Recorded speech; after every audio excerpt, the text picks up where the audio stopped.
आपकी पत्रकारिता की जड़ें और सरोकार कितने गहरे हैं। हम बहुत धन्यवाद देना चाहते हैं आपको। अब मैं बुलाना चाहता हूं उस व्यक्तित्व को, उस शख्स को जो देश में मैं मानता हूं कि आर्थिक मामलों को समझने वाले पत्रकार सबसे कम हैं।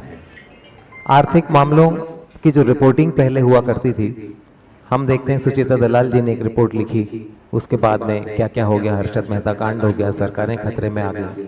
आज ऐसे समय में जब देश में आर्थिक गोलमोल के बहुत सारे स्कूप हैं, आर्थिक मामलों के जानकार कम होते जा रहे हैं, आर्थिक मामलों में जो घोटाले कहां पर हैं इसकी समझ कम होती जा रही है, ऐसे में हमारे बीच में उपस्थित हैं फॉर्च्यून इंडिया पत्रिका के उप संपादक श्री राजीव रंजन सिंह जी।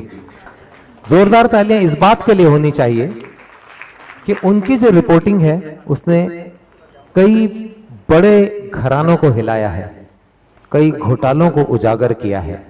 कोयला घोटाला उसमें से एक मिसाल है। कई घरानों को आपने अपनी निष्पक्ष, बेबाक और सशक्त पत्रकारिता से ये बताया है कि पत्रकारिता की ताकत क्या होती है। आज भी वे जो रिपोर्ट्स तैयार करते हैं उनमें देश में जो आर्थिक जगत में जो हलचल हो रही है उसे वो बहुत अच्छी तरीके से समझते हैं, विश्लेषित करते हैं और प्रस्तुत करते हैं। तो आप सबकी जोरदार तालियों के बीच मैं आमंत्रित करना चाहता हूं देश के बहुत सम्मानित वरिष्ठ वित्तीय पत्रकार फॉर्च्यून इंडिया के उप संपादक श्री राजीव रंजन सिंह जी।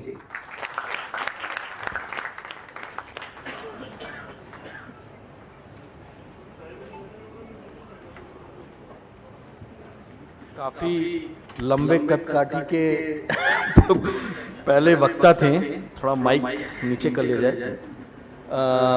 बहुत बहुत धन्यवाद देना चाहूँगा मैं स्टेट प्रेस क्लब को, जिन्होंने मुझे इनवाइट किया, यहाँ पे बुलाया। मुझे तो पता ही नहीं था कि इस तरीके के भी आयोजन होते हैं।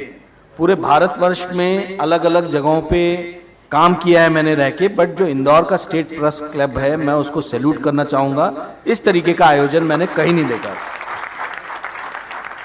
दोस्तों, मैं ज़्यादा समय ना लेते हुए विषय पे सीधा आता हूँ। देखिए, आर्टिफिशियल इंटेलिजेंस जो है, इस पे जो मैंने अभी तक बातचीत सुनी, कल के भी सत्र में और आज के भी सत्र में, मुझे ऐसा लगता है कि जो वक्ता हैं या जो बात करने वाले लोग हैं उनको इसकी गंभीरता और इससे जो आने वाले दुष्परिणाम हैं वो शायद स्पष्ट रूप से नजर नहीं आए या उनकी जानकारी नहीं है। आप में से कितने लोगों ने इस किताब का नाम सुना है, ऑन द रोड? सुना है किसी ने ऑन द रोड का नाम? Very good. On the road एक किताब थी जो 1955 में लिखी गई थी। जैक किरॉक, ये बीट मूवमेंट करके अमेरिका में शुरू हुआ था। बीट मूवमेंट जो हिप्पी कल्चर का जन्मदाता था। जो हिप्पीज घूमते थे, हिप्पी कल्चर जो 1960s में आया, उसका जो बीज है वो बीट मूवमेंट से निकला। और बीट मूवमेंट के जो बड़े बड़े राइटर्स थे, ये लिटरेचर में परिवर्तन हो रहा था, राजनीतिक परिवर्तन नहीं था। तो एलन जिन्सबर्ग, जैक किरॉक, विलियम बर्ग जूनियर, ये बड़े बड़े इंग्लिश के जो राइटर्स थे, ये बीट मूवमेंट के पुरोधा थे।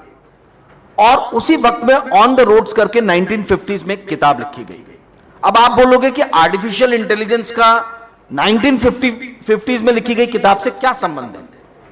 दोस्तों, बीट मूवमेंट ने जिस तरीके से अमेरिका में प्रजातंत्र की जड़ों को हिला दिया, हिप्पी कल्चर लाके, वहां पे जो यंगस्टर्स जो वियतनाम वॉर के अगेंस्ट में थे, जो ड्रग्स के साय में चले गए, जो पॉप म्यूजिक ढिच्चिक ढिच्चिक ढिच्चिक जो आज भी हम सुनते हैं, पॉप म्यूजिक का उद्गम जो है वो हिप्पी कल्चर से ही हुआ है। और हिप्पी कल्चर को लाने वाला था बीट मूवमेंट, और बीट मूवमेंट के पुरोधा जो थे वो थे जैक किरॉक। जैक किरॉक की किताब जो है ऑन द रोड, इसी की तर्ज पे एक किताब लिखी गई 2018 में, one the road. One the यानी जीतने वाला वन नहीं, वन यानी न्यूमरल वन द रोड।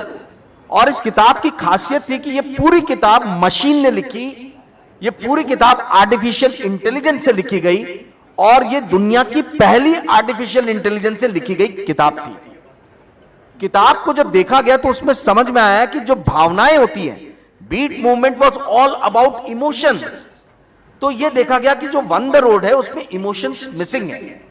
तो उसके बाद में जो बड़ी बड़ी आईटी कंपनीज थी, टेक्नोलॉजी कंपनीज थी, मीडिया कंपनीज थी, इन्होंने अपने अपने इन हाउस जो है एआई के ऊपर में काम करने शुरू की। और मेरा आज का मकसद यही है कि मैं आप लोगों को यही बताऊं कि विश्व भर में क्या चल रहा है एआई में, एटलीस्ट पब्लिकेशन इंडस्ट्री में। बाहर का इंडस्ट्री का तो मुझे मालूम नहीं है। मेरे बाद के जो स्पीकर हैं शर्मा साहब, वो इस पे विचार डालेंगे। परंतु वन द रोड आने के बाद में थॉमसन रॉयटर्स, आपने सभी ने सुना होगा, वर्ल्ड का सबसे बड़ा एजेंसी है, wire agency, Thomson Reuters. Okay, it's a Canada based company basically. Thomson Reuters ने अपनी इंटरनल जो है रिसर्च टीम मशीन लर्निंग पे लगाई, और उसके बाद में उन्होंने कुछ सॉफ्टवेयर ऐसे बनाए 3-4-5 साल में, जो रॉयटर्स के जो रिपोर्टर्स वर्ल्ड ओवर, क्योंकि रॉयटर्स आपको मालूम है वायर सर्विस है, वायर सर्विस के ऊपर में दुनिया भर के तमाम न्यूज़पेपर्स और टेलीविजन चैनल्स जो हैं वो डिपेंडेंट रहते हैं न्यूज के लिए, न्यूज सोर्सिंग के लिए। तो थॉमसन रॉयटर्स ने जो सॉफ्टवेयर बनाया उसमें यह था कि सिर्फ आप पॉइंट डाल दें कि डोनाल्ड ट्रंप ने चाइना के ऊपर में 36% टैरिफ लगाया, चाइना ने रिटालिएशन में 36% टैरिफ लगाया, और चाइना का इतना ट्रेड है अमेरिका से, अमेरिका का इतना ट्रेड डेफिसिट है चाइना से, बात खत्म।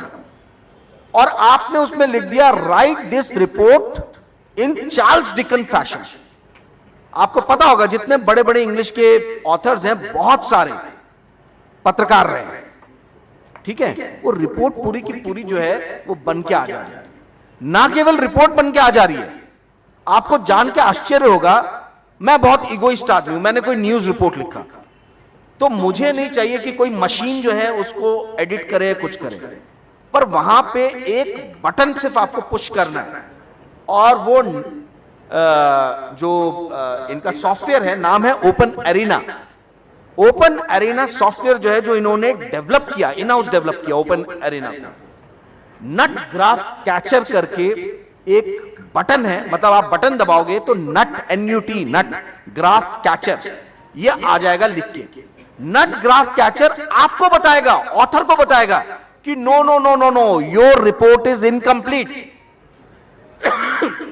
आपने जो ये रिपोर्ट लिखी है, इस रिपोर्ट के अंदर में वाई का एलिमेंट नहीं है, या हाउ का एलिमेंट नहीं है। जो 5W1H हम पढ़ते हैं, जो जर्नलिज्म का बेसिक सिद्धांत है, नरेंद्र मोदी इंदौर आए, सो व्हाट, इंदौर आए, पर वो किस लिए आए, उन्होंने क्या किया, क्या घोषणा है, कि यदि ये सारी चीजें नहीं मेंशन है तो वो सॉफ्टवेयर आपकी रिपोर्ट को इनकम्प्लीट घोषित कर देगा।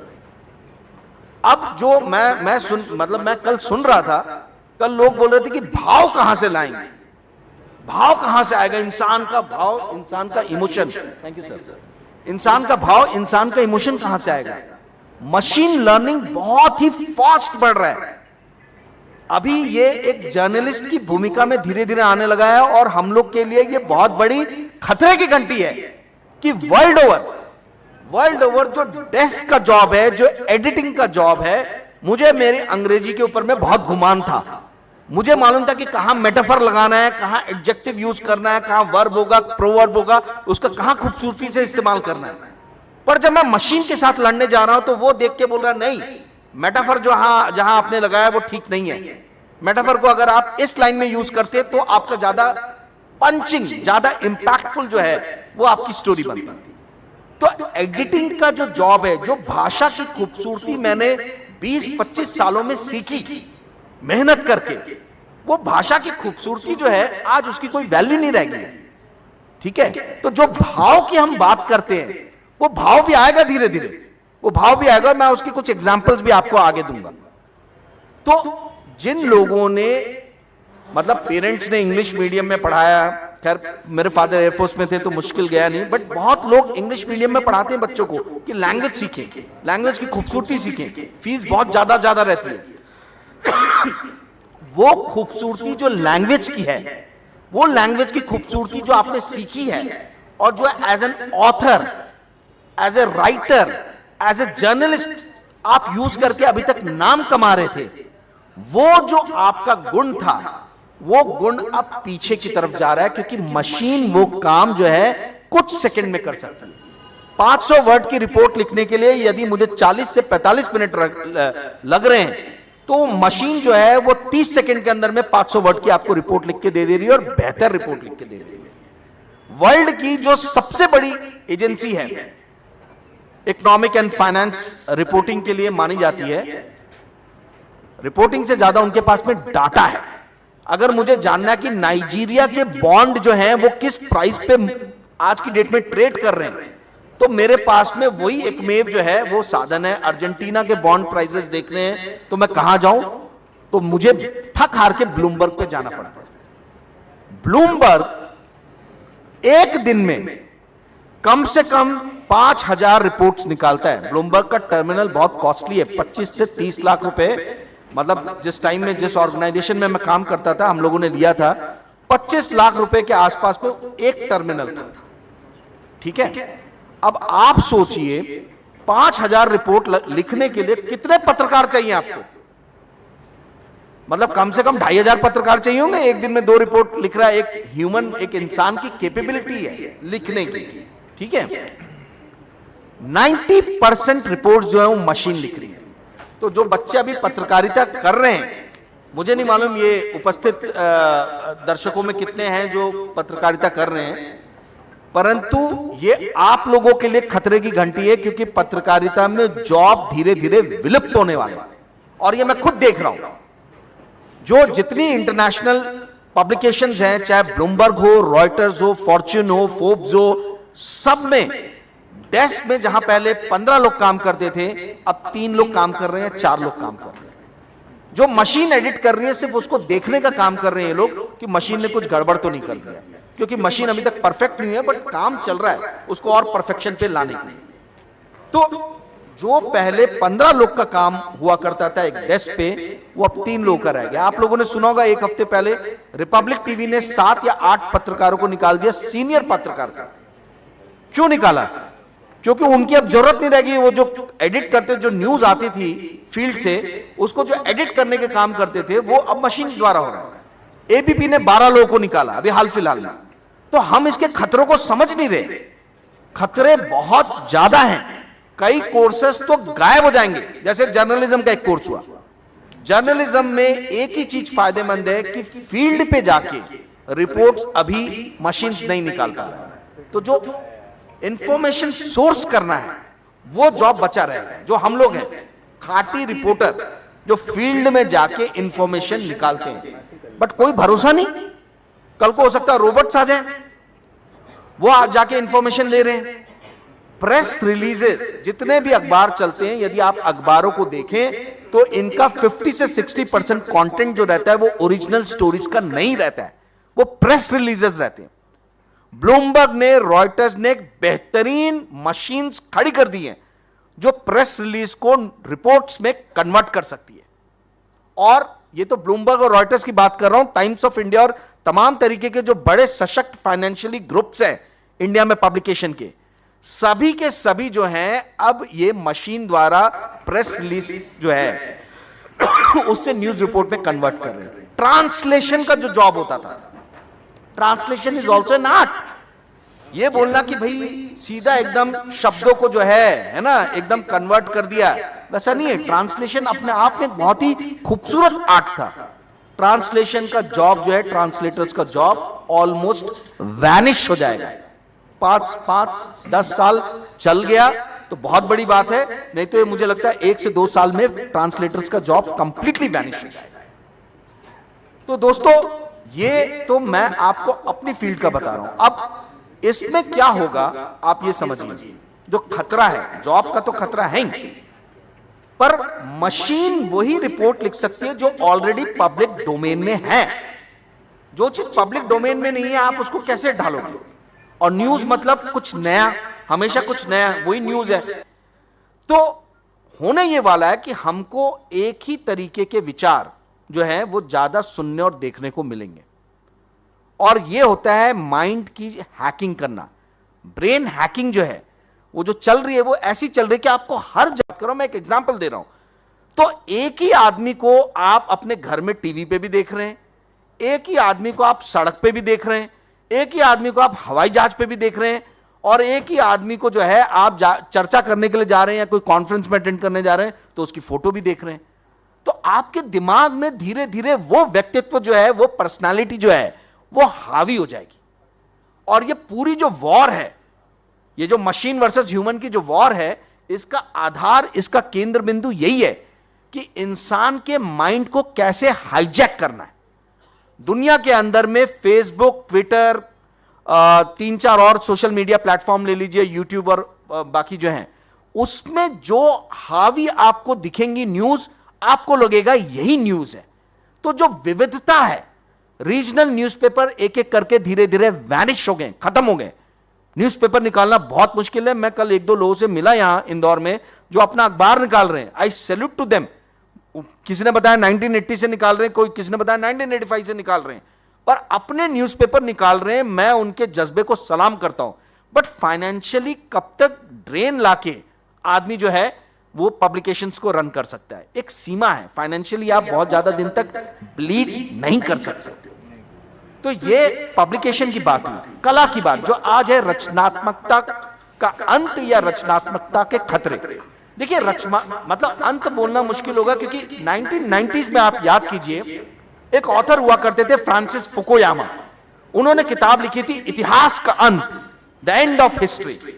और वो द एंड ऑफ हिस्ट्री का जो मेन आधार था इतिहास के अंत किताब का, उसका ये था कि भाई वर्ल्ड ओवर दो ही तरीके की पॉलिटिकल व्यूज थे। एक था कम्युनिज्म, दूसरा था कैपिटलिज्म। एक था समाजवाद, साम्यवाद, दूसरी तरफ था प्रजातंत्र। तो रशिया यानी यूएसएसआर के डिसोल्यूशन के बाद में यह हुआ, और वार्सा संधि में जितने भी राष्ट्र थे सब टूटे। चेकोस्लोवाकिया टूट गया, युगोस्लाविया के 6 अलग अलग राष्ट्र बन गए, रशिया टूट के 15 राष्ट्र हो गए। तो ऐसा हुआ कि भाई अब जो है साम्यवाद समाप्त, और दुनिया में सिर्फ एक ही तरीके का पॉलिटिकल व्यू रहेगा, और वो रहेगा कैपिटलिज्म और प्रजातंत्र। तो उन्होंने कहा कि अब इतिहास का अंत, अब जो भी होगा वो इसी से रिलेटेड होगा, हमको इसको चेंज करने की जरूरत नहीं है। परंतु आप देखिए हुआ क्या, चाइना जो एकमेव साम्यवाद देश रह गया, कम्युनिस्ट देश, उसका स्वरूप ऐसा चेंज हो गया कि उसने आज वर्ल्ड के सारे कैपिटलिस्ट कंट्रीज के नाक में दम कर रखा, और सारे पॉलिटिकल थिंकर जो है वो सोचने का प्रयास कर रहे हैं कि ये कौन सा पॉलिटिकल व्यू है, ये कौन सी पॉलिटिकल वर्क करने की स्ट्रैटेजी है, जहां पे कैपिटलिज्म के भी हमें पुट नजर आते हैं, जहां हमें एक पार्टी का जो है वो सत्ता भी नजर आता है। तो किसी भी चीज का अंत तो नहीं होगा, रचनात्मकता का भी अंत नहीं होगा, क्रिएटिविटी का भी एंड नहीं होगा। बट क्रिएटिविटी में कौन कौन सी जगह रिप्लेस हो सकती है, यह हमें सोचने की जरूरत है। जैसे मैं आपको एग्जांपल देता हूं, इस बार का जो ऑस्कर अवार्ड अनाउंस हुआ, उसमें ब्रूटस करके मूवी थी, जिनको एक्टर को मिला बेस्ट एक्टर का अवार्ड। वो मूवी में जो है वो बेसिकली उसकी पृष्ठभूमि जो है, बैकग्राउंड, वो हंगरी थी। तो हंगेरियन एसेंट में एक्टर को बात करना था, हंगेरियन एसेंट नहीं निकल रहा था, प्रोनाउंसिएशन नहीं निकल रहा था, तो आर्टिफिशियल इंटेलिजेंस की हेल्प लेके उनके पूरे डायलॉग डिलीवरी में हंगेरियन पुट को डाला। और जब अभी ऑस्कर अवार्ड अनाउंस हुआ, तो इस चीज के ऊपर में, द ब्रूटस के ऊपर में जितने भी वॉइस आर्टिस्ट हैं, इन लोगों ने बहुत ज्यादा जो है अपना विरोध दर्ज किया। ऐसे ही आपको याद होगा द गॉडफादर पिक्चर थी, मार्लिन ब्रांडो ने मुंह में कंचे रख के डायलॉग डिलीवरी की थी, उनको अपनी आवाज हैवी करनी थी। द गॉडफादर के पहले की आप मूवीज देखिए तो मार्लिन ब्रांडो की आवाज बहुत पतली है, उन्होंने टॉन्सिल निकलवाया था, टॉन्सिल का ऑपरेशन किया था। अमिताभ बच्चन ने उसी चीज को कॉपी करते हुए हिंदी मूवी अग्निपथ के लिए 7 महीने मेहनत किया कि वो अग्निपथ जो है उसमें डायलॉग डिलीवरी जो है वो उस तरीके की हो। और अब सुनने में आ रहा है, मेरे एक मित्र हैं जो रिपोर्टिंग करते हैं हिंदी मूवीज की, उन्होंने बताया कि गॉडफादर के ही तर्ज पे एक मूवी बनने जा रही है बहुत जल्दी, जिसमें आवाज जो है वो आर्टिफिशियल इंटेलिजेंस से जो है वो मार्लिन ब्रांडो और अमिताभ बच्चन के मिक्सचर की बनाई जाएगी। तो आप ये समझिए खतरे कहां से आ रहे हैं। जापान की एक सिंगर है, उनकी एज हो गई है 55-60 ईयर्स, ठीक है। उनको दो, मैं उनका नाम भूल रहा हूं, दो यंग गायकारों के साथ में उनको बोला गया कि आप जो है गाना गाइए। अब स्वाभाविक सी बात है, 1950s में महल में जो लता मंगेशकर जी की आवाज थी वो दिलवाले दुल्हनिया तक आते आते तो बहुत चेंज हो गई थी, ठीक है। पर हमने मतलब लता मंगेशकर के सब फैंस हैं, सोच ही नहीं सकते मतलब उनके बारे में कुछ, तो हमने वो आवाज को एक्सेप्ट किया। बट ये जापानी सिंगर ने क्या किया, इन्होंने उनकी जो 30 साल पुरानी आवाज थी उसको आर्टिफिशियल इंटेलिजेंस की मदद से कन्वर्ट करके वो दोनों युवा सिंगरों के साथ गाया और बड़े बड़े अवार्ड वो जीत के लेके गए। तो अब ये खतरा बताता है, यदि आर्टिफिशियल इंटेलिजेंस का यूज करके अब आने वाले हिंदी मूवीज में लता मंगेशकर या आशा भोसले की ही आवाजों को प्रस्तुत किया जाएगा, तो कहां जाएंगी श्रद्धा भारद्वाज, कहां जाएंगी श्रेया घोषाल, आने वाले टैलेंट्स तो फिर आ ही नहीं पाएंगे। हम निरंतर समय तक, आगे आने वाले समय तक आशा भोसले जी या लता मंगेशकर जी या किशोर कुमार जी, मतलब जो भी आपको सिंगर पसंद है डायरेक्टर को, उसके ही आवाज के अलग अलग वेरिएशन में हम गाने सुनते रहेंगे। तो रचनात्मकता को चोट जो है, क्रिएटिविटी को चोट जो है वो जरूर लग रही है। पब्लिकेशन इंडस्ट्री में मैं देख रहा हूं जो अच्छे राइटर्स थे वो सब बैठ के जो है वो दिन रात ये सोच रहे कि यार हम क्या ऐसा करें कि हम मशीन से ज्यादा अच्छा जो है वो लिख लें। जितने एडिटर्स हैं वो ये सोच रहे कि हम ऐसा क्या वैल्यू ऐड कर दें कि हमारी जॉब ना जाए। तो बेचारे कई तो जो है हम रिपोर्टिंग में शिफ्ट हो गए कि भाई कम से कम रिपोर्टिंग में तो नौकरी बची रहेगी, है ना। डेस्क के काम तो जा रहे हैं, धीरे धीरे खत्म हो रहे हैं। ऐसे ही वॉइस ओवर आर्टिस्ट, ऐसे ही सिंगर, अलग अलग फील्ड्स के अंदर में बहुत सारे ऐसे लोग जिनको हम एक्सपर्ट मानते थे, जिनको हम क्रिएटिव मानते थे, वो लोग धीरे धीरे हाशिए पे जा रहे हैं। और ये बहुत बड़ा डेंजर है। थॉमसन रॉयटर्स ने पिछले 2.5 साल में $2 बिलियन, यदि 85 रुपए का मैं $1 समझूं तो 17,000 करोड़ रुपए, 17,000 करोड़ रुपए, 17,000 करोड़ रुपीस एक्विजिशन में स्पेंड किए। और ये कंपनीज जो है एक्विजिशन करने वाली, ये स्टार्टअप्स हैं आर्टिफिशियल इंटेलिजेंस की। चूंकि थॉमसन रॉयटर्स लिस्टेड कंपनी है तो वो कुछ भी करती है तो वो उनको स्टॉक मार्केट को इन्फॉर्म करना पड़ता है। ब्लूमबर्ग ने बोलते इससे दुगना किया है, पर ब्लूमबर्ग प्राइवेट लिमिटेड कंपनी है तो ब्लूमबर्ग की जानकारी हमें नहीं है। तो अब आने वाले दिनों में ये होने वाला है कि जो बड़े बड़े पब्लिकेशन हाउसेज हैं ये आपको नौकरी ना देके, आप पे पैसा खर्चा ना करके, ये आर्टिफिशियल इंटेलिजेंस पे, मशीन लर्निंग पे खर्च करेंगे। और ये जो है ये हम सब के लिए बहुत ही एक खतरनाक स्थिति जो है ये उत्पन्न करने वाला है। दोस्तों मेरी फ्लाइट है, मैं तो बहुत बात करना चाहता था और काफी एग्जांपल देना चाहता था, परंतु आई होप कि मैं टॉपिक से स्टिक रहा। मेरा पैशन है पॉलिटिक्स, मैं करता हूं फाइनेंशियल जर्नलिज्म, बट आप लोगों ने 4 PM पे मुझे देखा होगा, मैं एज ए पॉलिटिकल एनालिस्ट जाता हूं। और पॉलिटिक्स पे मैं भी, मेरे पिछले वक्ता ने, दोनों वक्ताओं ने मेरे को मतलब जो है वो बड़ा उद्वेलित कर दिया कि मैं पॉलिटिक्स पे कुछ बोलूं, पर मैं किसी और वक्त के लिए वो छोड़ता हूं। बोलने के लिए बहुत कुछ है, पर टॉपिक पे स्टिक रहते हुए मैं सिर्फ ये बताना चाहता हूं कि आप लोग अभी से सोचना शुरू कीजिए कि किस हद तक हम आर्टिफिशियल इंटेलिजेंस का अपनी लाइफ में जो है दखल देना चाहेंगे। मैं एग्जांपल लास्ट एक देके खत्म करना चाहता हूं। 1996 में डॉली नाम की एक शिप बनाई गई थी, क्लोनिंग करके, आर्टिफिशियल क्लोनिंग करके। रोजनबर्ग इंस्टीट्यूट जो स्कॉटलैंड का है, उन्होंने वो डेवलप किया था। और उसके खिलाफ इतना ज्यादा मुहिम चला कि बिल क्लिंटन के टाइम में वो हुआ था। जॉर्ज बुश जूनियर जब आए तो इनको आर्टिफिशियल क्लोनिंग के अगेंस्ट में उन्होंने लॉ पारित किया कि ये ह्यूमन रेस को कल के दिन में आने वाले दिनों में चैलेंज दे सकता है। पता चला सारे के सारे ह्यूमन क्लोन्स बनाए जा रहे हैं अब्राहम लिंकन के या बिल क्लिंटन के। तो बोला क्लोनिंग जो है, ह्यूमन क्लोनिंग, ये नहीं होगी, इसके लिए कानून पारित हुई। तो क्या आगे आने वाले दिनों में हम देखेंगे कि आर्टिफिशियल इंटेलिजेंस को भी किस हद तक हमारे जीवन के अंदर में एंट्री करने देना है, कहां बैरियर खड़े करना है, क्या इस पे विचार होगा। मुझे लगता है नेताजी लोग चले गए, पर मैं चाहता था कि नेताजी लोग ये बात सुने, क्योंकि अंत में कानून बनाना तो इन्हीं का काम है, हम लोग तो सिर्फ बोल सकते हैं। तो उनको पता होना चाहिए कि भाई हो क्या रहा है, चल क्या रहा है। सिर्फ भावनात्मक बातें करके जो है उसका एंड नहीं है। 17 हजार करोड़ यदि कंपनीज खर्च करेगी आर्टिफिशियल इंटेलिजेंस और मशीन लर्निंग पे, तो आज नहीं तो कल जो है ये ह्यूमन को रिप्लेस करने के लिए ये उस तरीके के उपकरण बना ही लेंगे। हर इतिहास में हर उपकरण जो इंसान ने बनाया है, उस उपकरण का एक ही सबसे बड़ा बेनिफिट रहा है कि उसने इंसान के काम करने के आवर्स को कम किया है, ताकि इंसान जो है हायर लेवल की थिंकिंग कर सके, बट दूसरी बातें सोच सके, कला की बातें सोच सके, लेखनी की बातें सोच सके, कंप्यूटर से लेके कैलकुलेटर तक। पर अब क्या हो रहा है, अब जो ये हायर लेवल की जो थिंकिंग थी, ये थिंकिंग भी मशीन लेने लग गई है। तो इंसान क्या करेगा। कैलकुलेटर आने के बाद भी हम बच्चों को स्कूल में पढ़ाती है 2 1 जा 2 2 2 जा 4 2 3 जा 6, क्योंकि हम उसको गणित जो है, गणित कैसे चलता है हम उसको ये बताना चाह रहे हैं। पर यदि सिर्फ आप आके एक ऑर्डर दे दो कि भाई मुझे 2 का टेबल लिख के दे दो और 2 का टेबल लिख के दे दिया, तो बच्चा क्यों सीखेगा।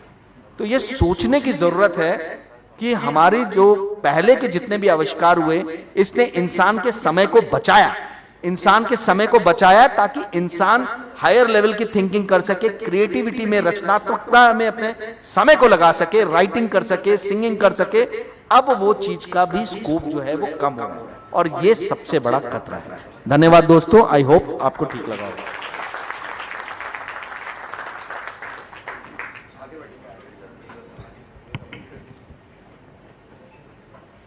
खाटी पत्रकार का एकदम फोकस्ड उद्बोधन था ये।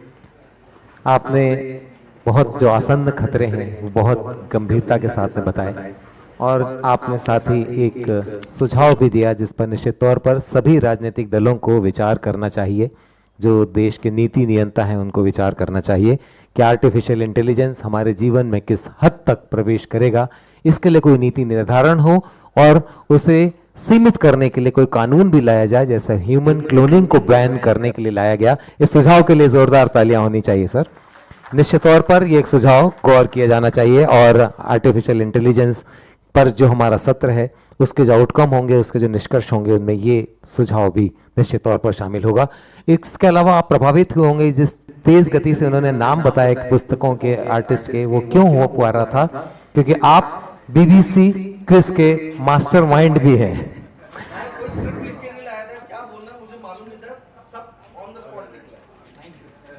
तो आप सर मास्टरमाइंड ने क्वार्टर फाइनल राउंड तक जा चुके हैं, तो ये होना तो आपके लिए स्वाभाविक है ही। तो अब मैं बुलाना चाहता हूं